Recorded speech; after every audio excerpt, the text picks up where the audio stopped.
Hello and welcome to our interview for today. I'm Eli and I'll be your host. Today we have Brian Turner. Yes. and I'm Moses Tabalia from the Research and Innovation Club. okay, they can tell us the projects they are working on and why they're here today. All right. Starting with you. So my name is Brian Turner, and I'm a software engineering student.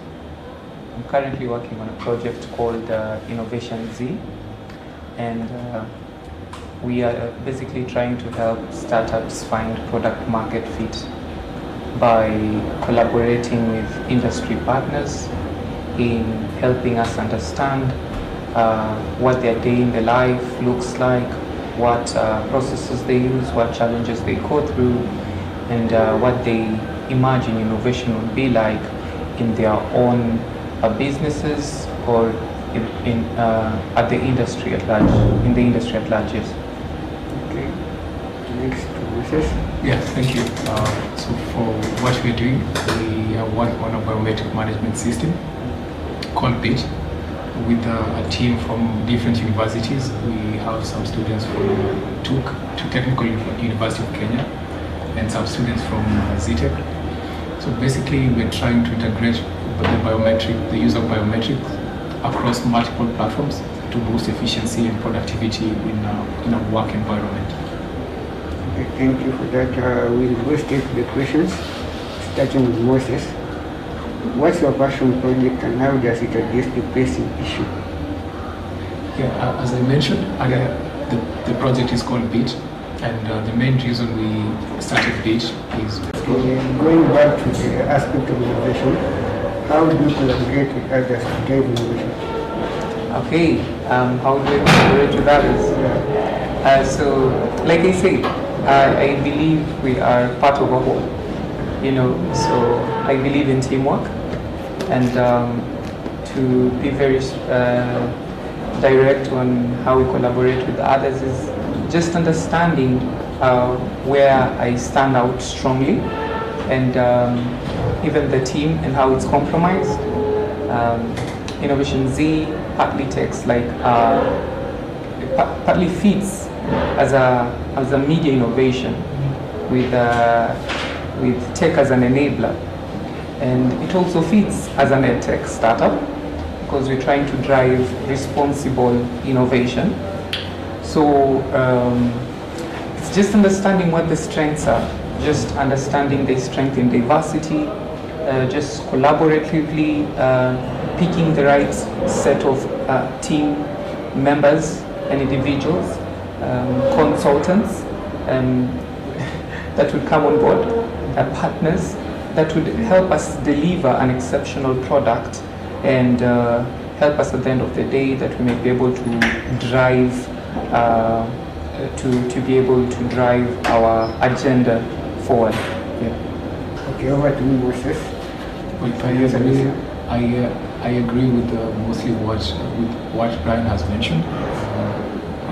For what we do at BIT is that for me personally, I try and accept my limit as a team member. I try and clearly know what my team members are capable of doing and how much we can actually collaborate to further the goal of the project. Yeah. So what's the biggest misconception you feel that where you're addressing it? So the biggest myth is that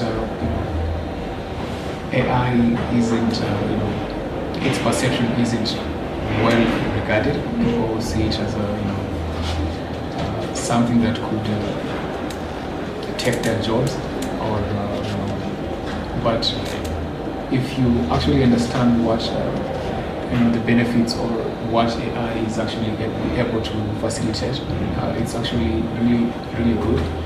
And what you can actually do is embrace the use of AI as much as you can, because if we're able to do this, then we're moving towards a future that is more error-free. Yeah. So in BIT, how are you guys using AI?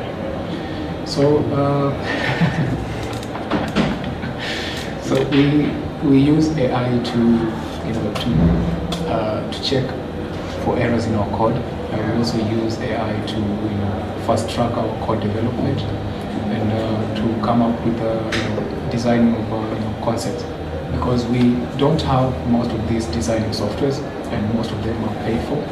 So we try and leverage the use of freemium, the free AI models, to actually just try and come up with the concepts for BEAT. Okay, that's it. Okay, to Innovation Z, how do you guys apply creativity and practicality? How do we?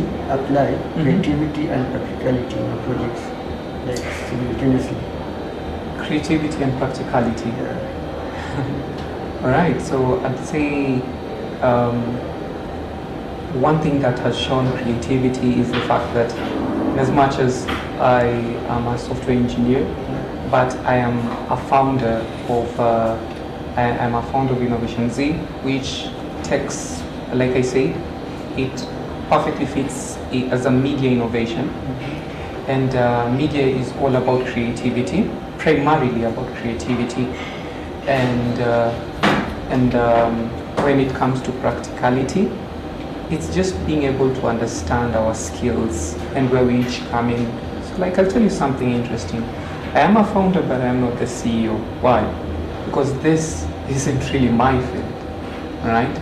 Although I did see the opportunity in it, I decided to step into a CIO kind of role. And by here, the I is innovation, so I am a Chief Innovation Officer here, and also COO, Chief Operating Officer. In such a way, we have been able to be practical enough in making sure that our startup is able to achieve the same goals that we're trying to drive.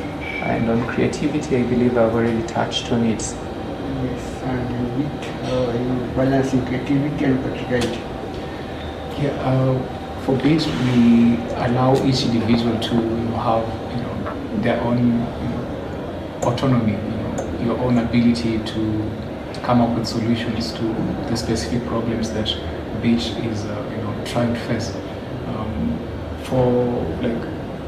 As we worked on BEAT, which we did together, you worked on the backend, from which you actually used your own area of expertise to work on the backend of BEAT.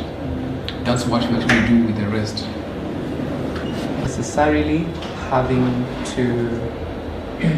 Without necessarily having to commercialize university space, because there are strict policies around that, and we have been able to navigate that, understand how responsibly we can bring them in, understand how they can responsibly become partners in assisting drive the next generation of innovations and make them safer, that they do not fail despite the funding they might receive, despite how better equipped the team is, despite all the resources they have to navigate the startup world.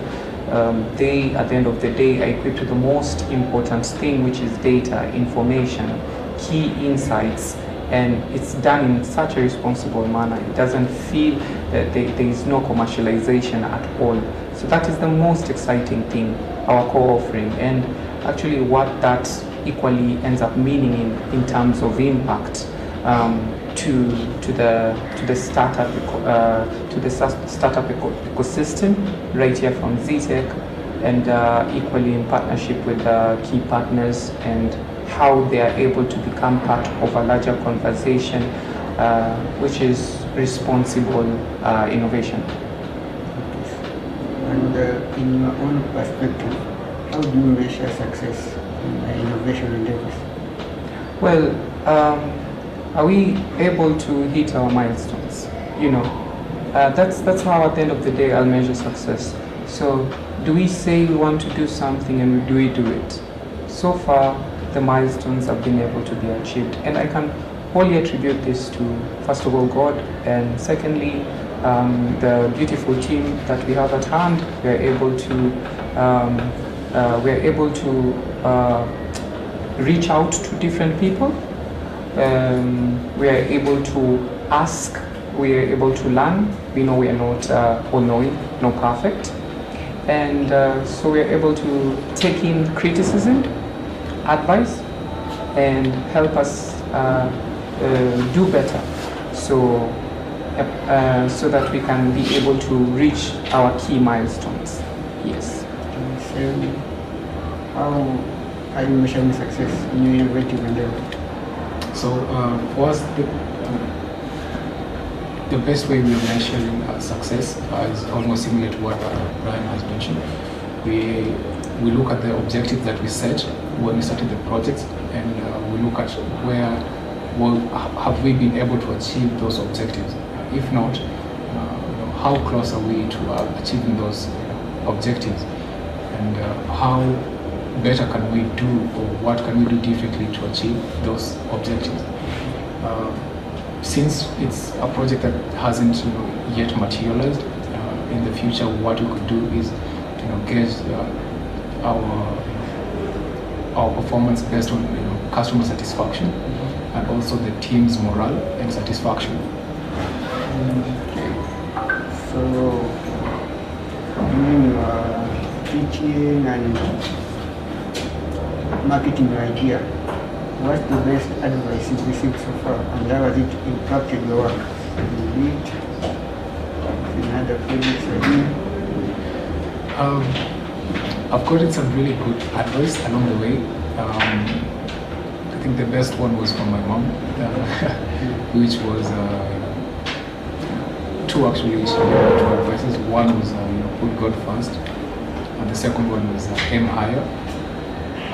The third advice was from during our first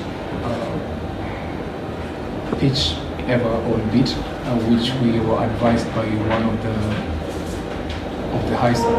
the lecturers there, who advised us to, rather than look at it from our angle, we could look at it from a different perspective, whereby Beat is able to be able to onboard people or young students from a younger age, let's say from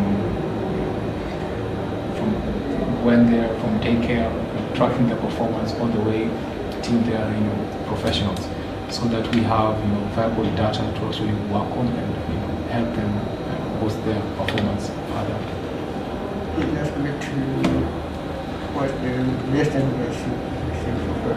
Okay, so we've gotten into conversations after doing the small pitches within friend circles and confidence, and biggest advice, greatest advices I could say was one of it was value proposition.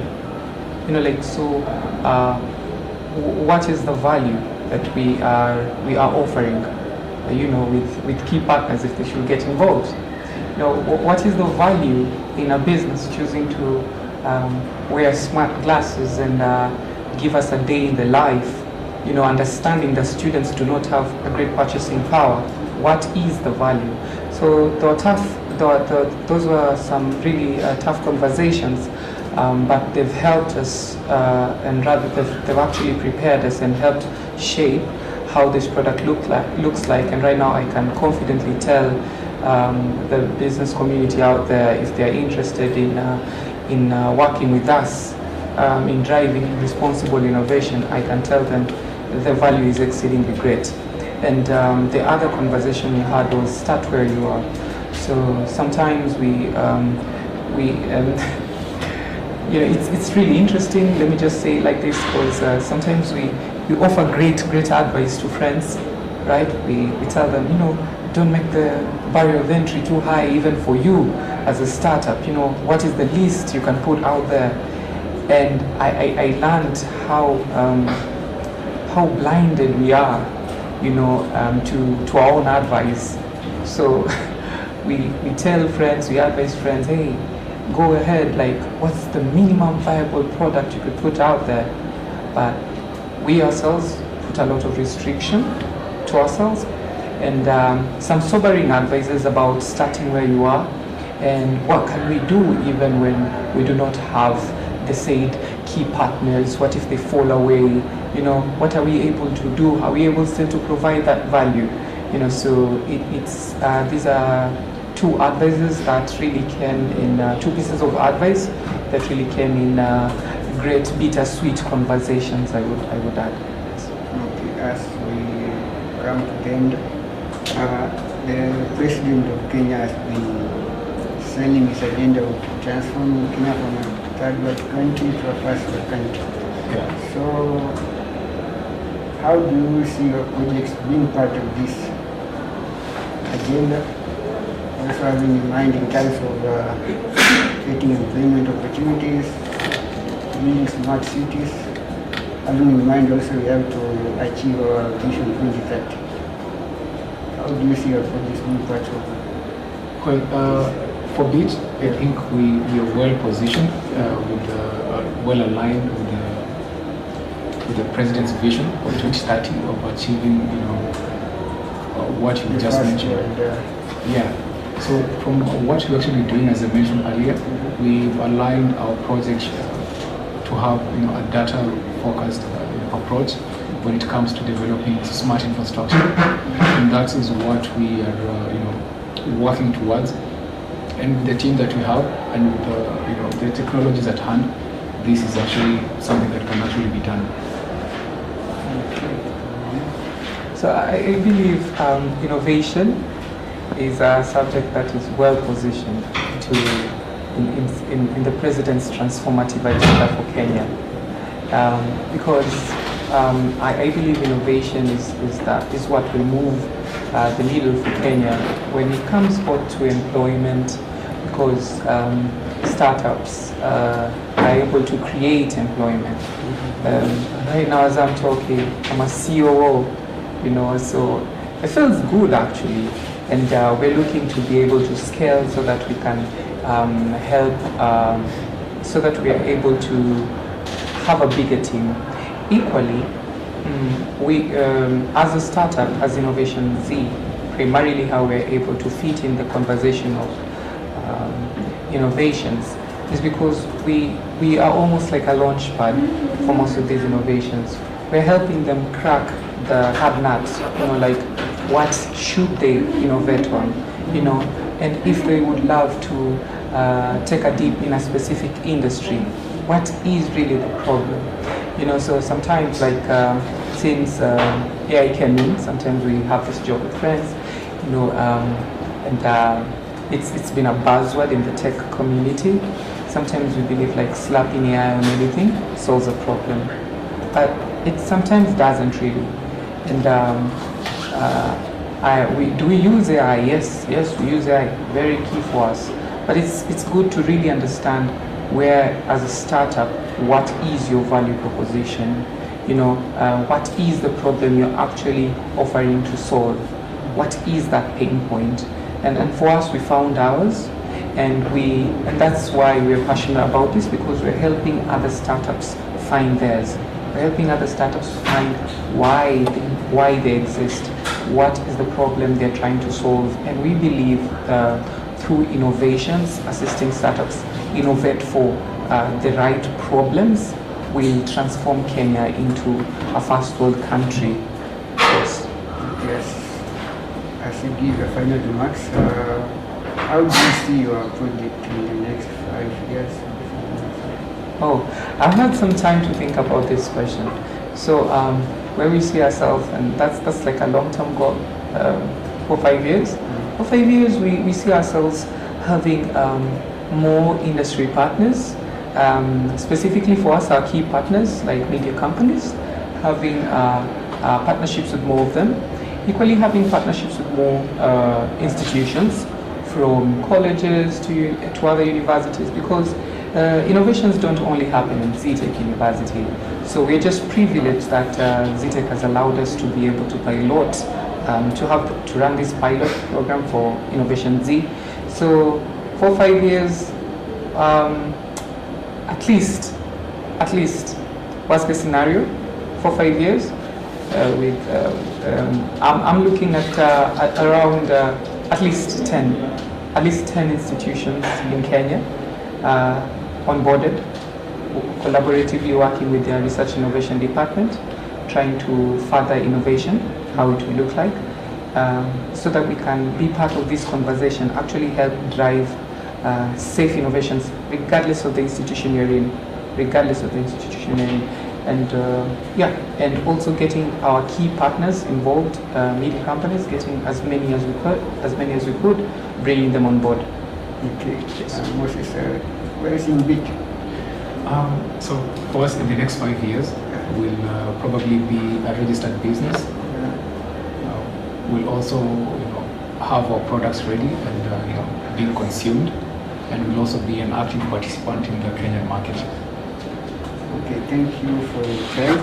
Thank you. So for joining us in this interview, I've been your host, Eli. Thank you.